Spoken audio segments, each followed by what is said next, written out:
are going to take up the study of the Katha Upanishad. It's also known as the Katha Upanishad and occurs in the Yajurveda. Now, the Katha Upanishad starts with a beautiful invocation which defines the relationship between the teacher and the taught. We all chant it many times.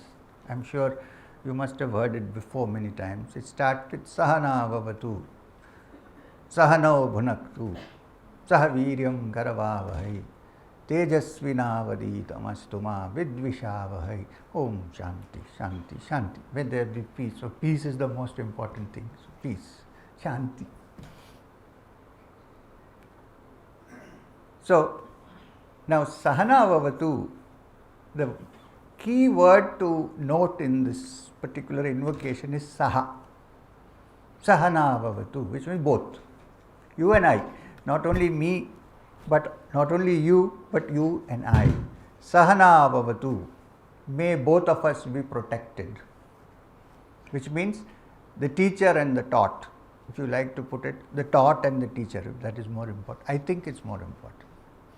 Sahana Bhavatu, may both of us be protected. Watch the word Saha. Sahano Bhunaktu, may the Supreme Being be pleased with both of us. Sahaviryam Karavavai, may both of us work together with vigor, virya. Tejasvina aditamastu, may our study, may our swadhyaya make us illumined. May Tejas come into our system. Then the last one, Ma vidvishavahai, let us not fight with each other. I mean, let us not dislike each other. Because if you dislike each other, I say what is right, you try to disprove, I try to disprove, it becomes an argument. It's not a discussion or a dialogue. So, after having said that invocation, I will pick up important parts and then we will look into this. And it's very simple, please understand, the Upanishads are not so complicated. Babaji used to tell me, go and talk about the Upanishads. People think that they are so complicated, they are simple. Just if one can listen carefully, that's important. The story starts with Rishi Vajashravasa, who performs a sacrifice. It's called a Vishwajit sacrifice, which means that by which he can win over the universe. Vishwa. Now the only way to win over the universe is to be free of death. Otherwise we cannot win over the universe. The universe wins over us. Anyway, so when he performs the sacrifice, the priests, the brahmanas who come to perform the sacrifice, when the sacrifice is over, first we must remember, to attain anything at all, a sacrifice is essential. Apart from the ritualistic mode of sacrifice, the very meaning of sacrifice is that you can't get anything without sacrificing something. Now he wants to win over the universe, Vishwajit. And for that, those who perform the sacrifice, who helped him to achieve it, he gives away gifts. And this young boy, Nachiketas, who is very young and still not caught up in the what you call the evasive and ingenious ways of society. So therefore he is called Nachiketas. I said yesterday, Nachiketa, one who does not know, one who is not yet caught up in the formalities and the deviations of the grown-ups. His mind is still fresh and young. So he watches his father give away these gifts to the Brahmins who have come for the sacrifice. And he notices that the gifts are cows which cannot walk, which have no milk, who can't eat anymore, who are blind and lame and useless. So it enters into the mind of this boy who is fresh and clear, not yet caught up by our pretensions. And he says, I have a very important question. He says to Vajashravasa, what is the use of giving away these useless things as a sacrifice? What kind of sacrifice is this? When you say sacrifice, you give what is valuable to you, what is dearest to you. This is not a sacrifice. Why are you giving away useless things? So he keeps repeating this many times. His father looks him squarely into his eyes and says, since you have asked me many times, who will you give me to? Because I am your dearest and most valuable belonging. I give you away to death. Now, as I explained yesterday, there is one school of thought which thinks that Vajashravasa was irritated because his son kept asking and he said, go to death. But there are other interpretations which I would probably support, which is being a great rishi and understanding that this young boy was still uncorrupted and ready for the inquiry into the truth. He gave him away to death, meaning he said, unless you understand death, you cannot understand life. So here I give you to Yama. It's an interesting story because all of a sudden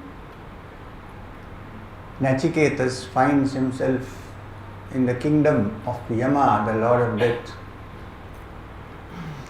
And it was a surprise move when Yama has gone away somewhere to pick up somebody else's souls.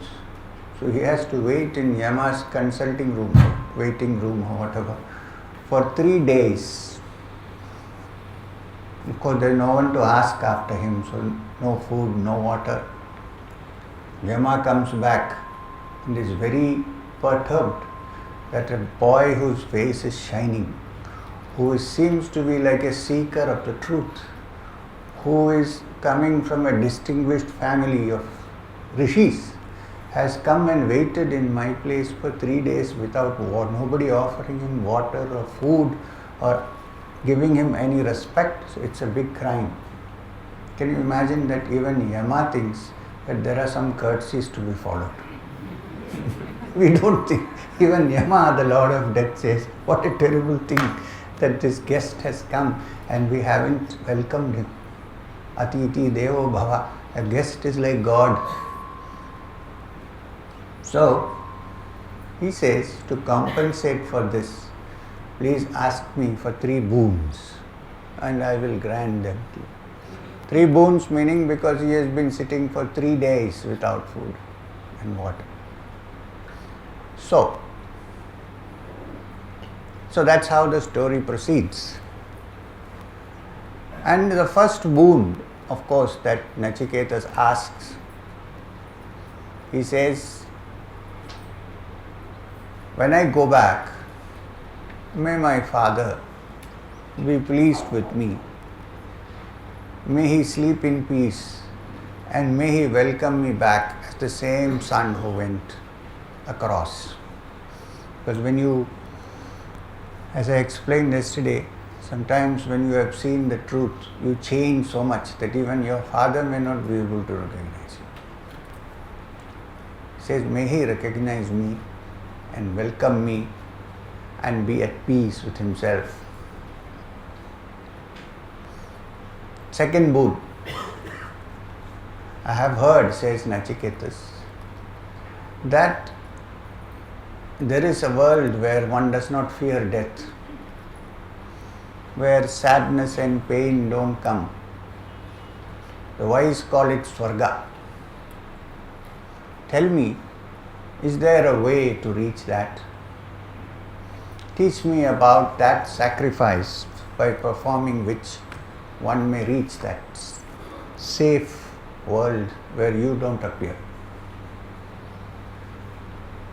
for long. So, Yama says, all right, second boon granted, which is, he says, in the secret hidden place, in the cave of your heart, there burns a fire which, when understood, one conquers death and moves towards, one conquers pain and sorrow and enters an abode of peace and blissfulness. That fire which burns in the secret recesses of your heart, that has to be learnt, and that sacrifice is the sacrifice of the fire. Now here there are two interpretations. One is that the fire is the burning desire to find the truth. Two, from the yogic point of view, it is also the fire that burns in the middle of your system, in the what is called the Manipura chakra, which when awakened, all the dross is burnt away and the mind becomes purified enough to proceed to the higher levels. And he explains how to build that fire, which means what are the necessity requirements to awaken and light and awaken that fire and fan it into a flame.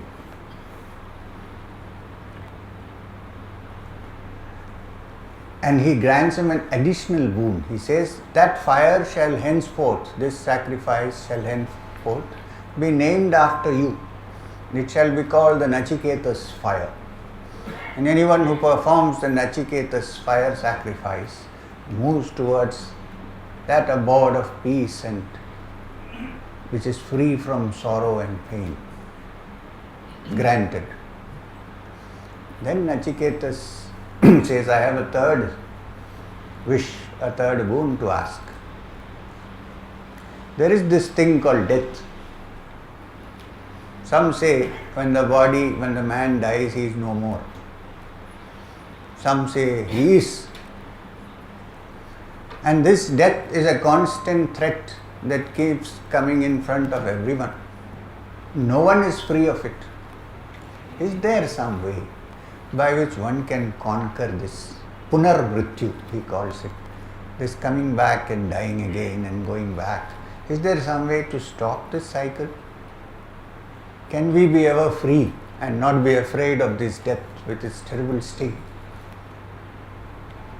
And you, the Lord of Death, are the best person to answer this question. Who else shall I ask? Now comes the crucial point of how earnest and sincere Nechiketas was. We all ask this question sometime or the other, but when the black dark clouds have passed, we no longer ask the question. We move forward. Chalo, theek hai, who's bothered? When it comes, it comes.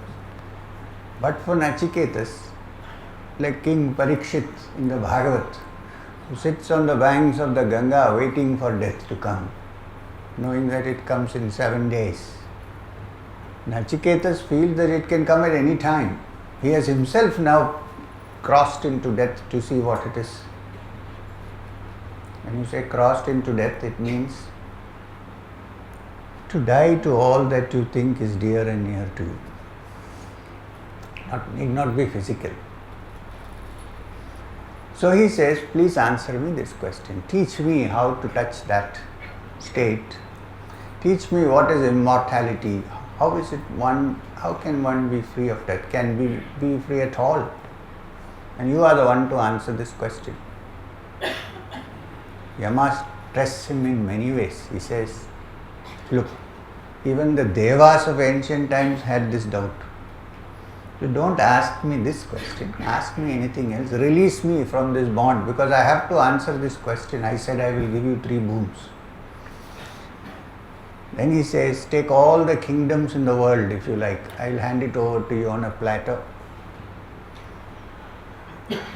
What do you want? Elephants, palaces, buildings, maidens, beautiful maidens. These are all the offerings, which I am sure if offered to us, we would say, forget about moksha, give me this and let me get out.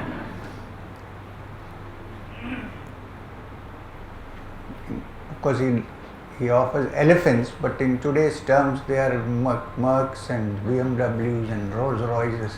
Take all these. Take your song and dance. Every day I will open a club in your house. Take it, but don't ask me this question. Because this is not easy to answer. And why are you interested in this? Why don't you play? Nechiketa says, look, if that is the most difficult thing to attain, I want nothing but that. All other things are not so important to me. He then explains how wealth is not a permanent affair. It comes with its own problems. And then finally when we go, what happens to our wealth? We leave it behind and we cling to it so much because it has an innate attraction which is very difficult to break. Nechiketa, a young boy, explains to Yama, why are you giving me these things? I don't require, they end anyway. They are useless and they come with so many strings attached. I don't want any of this. Teach me how to be free of this impermanency, how to conquer death and be immortal and not be taken for a ride. Keep your song and dance. I don't want it. This is what I want.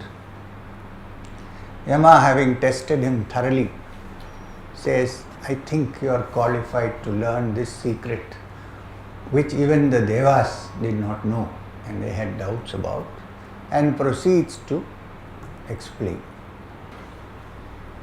Nachiketas in the last sloka says, tell us that about which they doubt, O death. What there is in the great passing on. This boon which penetrates the mystery, no other does Nachiketas choose. Yoyam varo gudha anupravishto nanyam tasman Nachiketa pranite. I don't want anything else. This is the only thing that this Nachiketas desires. Yama, instead of telling, yeah, this is what it is, he says, listen to me carefully and you will discover what it is. Follow this, what I am saying. He says, Yama says, different is the good and different indeed is the pleasant. These two with different purposes bind a man. Of these two,